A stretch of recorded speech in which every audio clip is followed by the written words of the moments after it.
আমরা এখন এসেছি বৃদ্ধ জাগেশ্বরে। এই যে মন্দিরে উঠবো, এই যে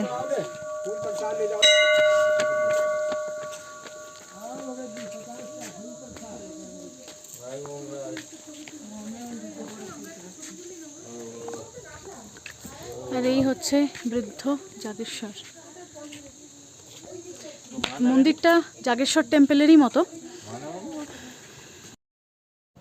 ওল্ড জাগেশ্বর মন্দিরের ইউএসপি হচ্ছে মন্দিরের সামনে একটা উঠোন আছে এবং সেই উঠোন থেকে কুমায়ুন রেঞ্জের একটা ওয়াইড ভিউ পাওয়া যায়। তার মধ্যে ত্রিশূল, নন্দাদেবী, মৃগধুনী, মাইকতলি, নন্দাকোট, নন্দাঘুন্টি এবং পঞ্চচল্লির 5টা রেঞ্জ, এগুলো সব দেখা যায়। এবং অবশ্যই দেখা যায় যখন আকাশ ক্লিয়ার থাকে। আজকে যেমন দেখছেন মেঘের কিন্তু বেশ ঘন ঘটা।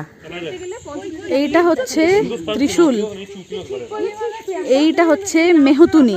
এই এই এই পিকটা মেহতুনি। এইটা হচ্ছে ত্রিশূল। আর এই দিকে হচ্ছে পঞ্চচল্লি।